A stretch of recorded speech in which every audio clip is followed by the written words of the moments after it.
Sì, claro, eu posso hacer isso.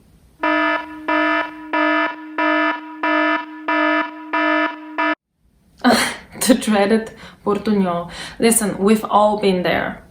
And in this video, I'm gonna tell you how to fix it.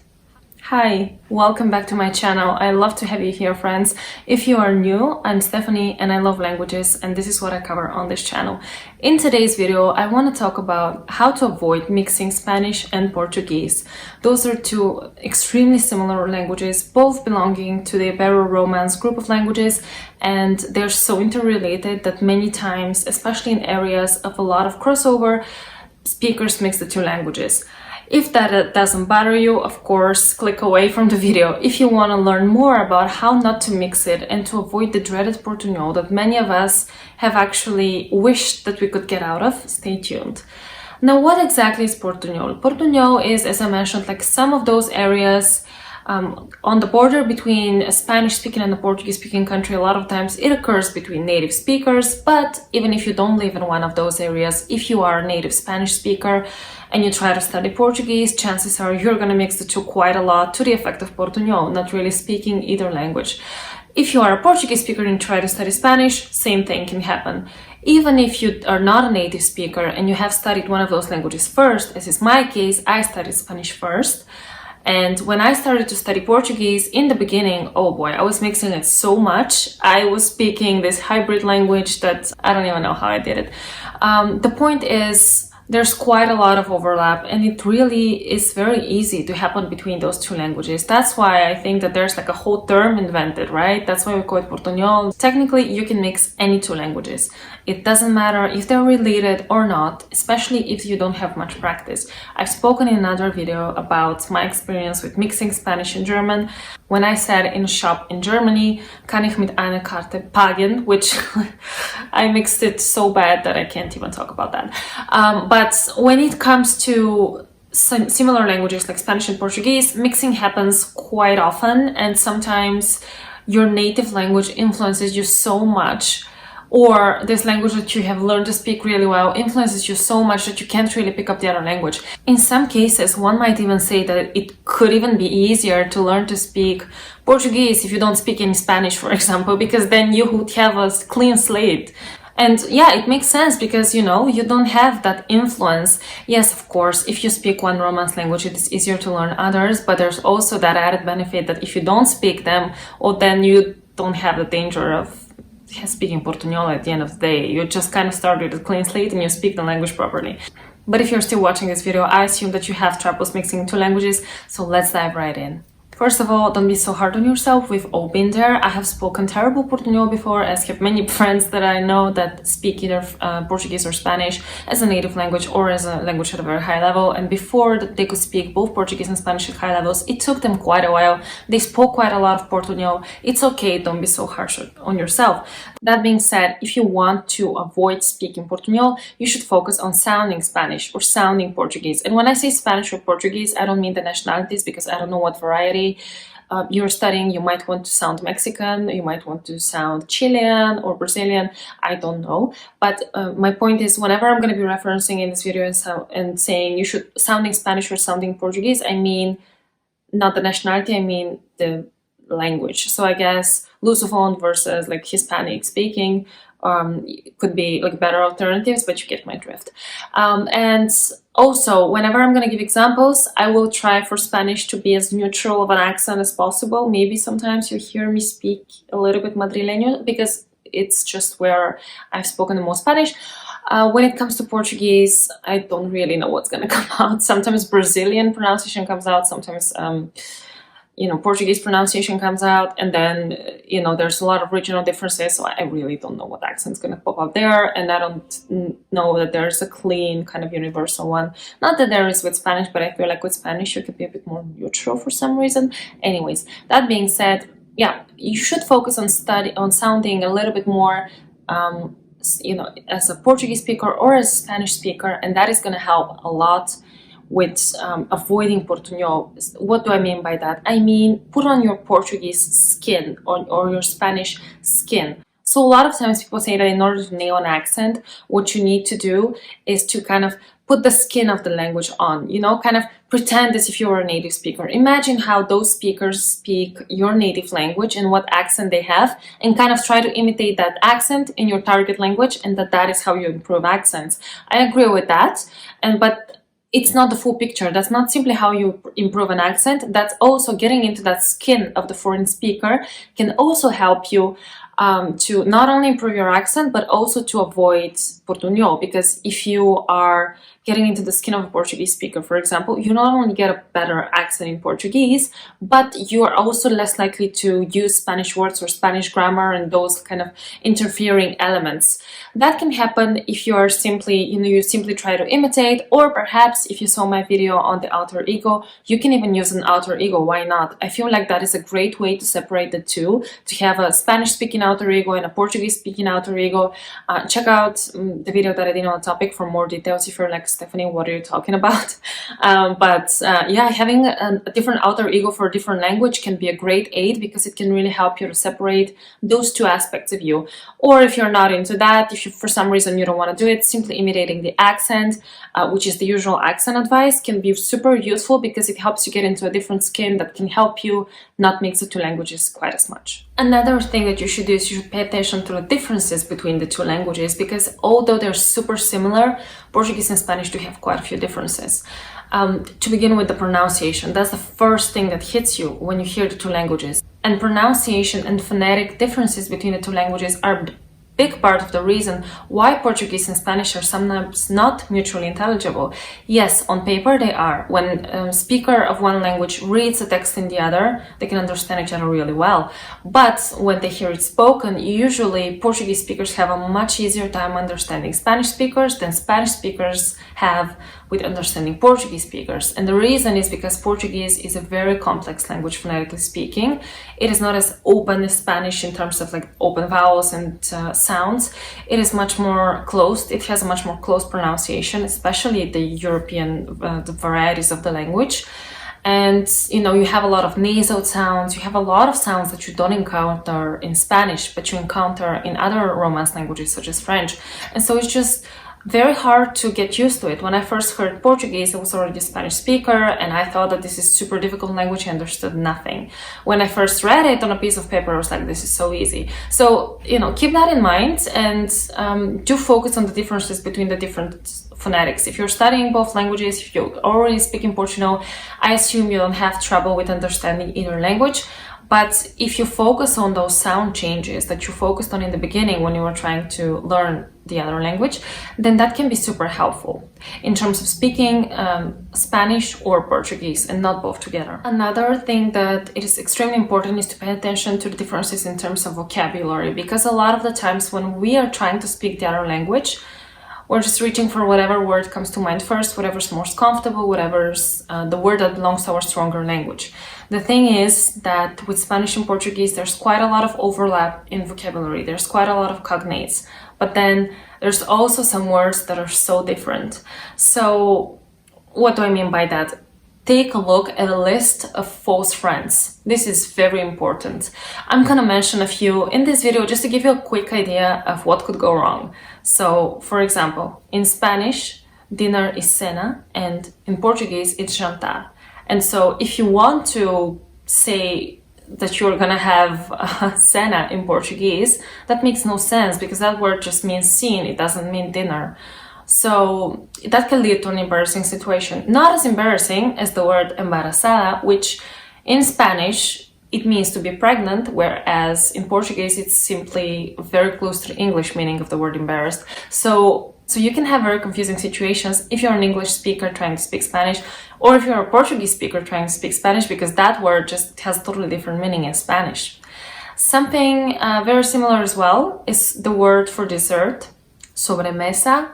Sobremesa in Spanish is actually that little chit-chat that you have after a big meal. You're kind of relaxing and you're just discussing things and you're just taking it easy after you've had a lot of food with your family, for example. In Portuguese, that same word means dessert, Whereas in Spanish, if you want to say dessert, you would have to say postre. So those are just a few examples. There's quite a lot of words like that. If you want to avoid portuñol, I would suggest to Google that, look over those long lists of words, see them in context, and avoid mixing them whenever you're trying to speak the other language. Sometimes there's also the situation of two words existing in one language and one word existing in another language. What do I mean by that? We'll look up those cases that are similar to this. The word crear in Spanish, which means to create, and the word criar in Spanish, which means to raise, are both represented by criar in Portuguese. There's just one word for it. Similar thing, in Portuguese we can have sonho, which is dream, or sono, which is sleep. And in Spanish, the word is just sueño, one word for both of those things. And there's a lot of cases in which that happens. To continue on the topic of vocabulary, there are some everyday words that are among the 1,000 most used words in both languages for sure, that are verbs that you use every day and you should know, that are different in different languages, and in order to avoid speaking Portuñol, you should know the differences. For example, the words mirar in Spanish and olhar in Portuguese, or words like pensar in Spanish and achar in Portuguese.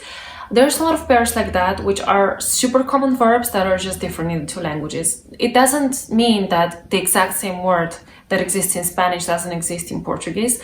A lot of times it does, but it just sounds super weird and antiquated, and that would be the case with achar, for example. That sounds normal. Pensar in Portuguese would be weird. So you should take that into account. You should use the word that sounds more normal, not the one that is similar to the word that you use in your stronger language. You should also pay attention to some very common sound shifts. For example, a lot of times when there's an extra E in Spanish that doesn't exist in Portuguese, such as quiero, quiero, siempre, siempre.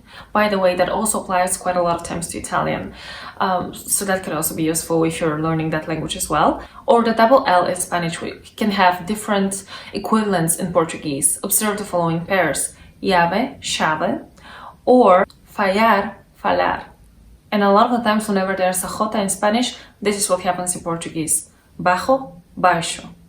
That can help you sound more Portuguese and avoid speaking Portuñol. You know, paying attention to those sound changes, or sound more Spanish and avoid speaking Portuñol. It goes both ways. And then there's a lot of word endings that are going to be different in the different languages. Usually, some of the most common ones. For example, words that end in age in Spanish are usually agem in Portuguese, such as viaje, viagem, or inversión, inversão, corazón, coração.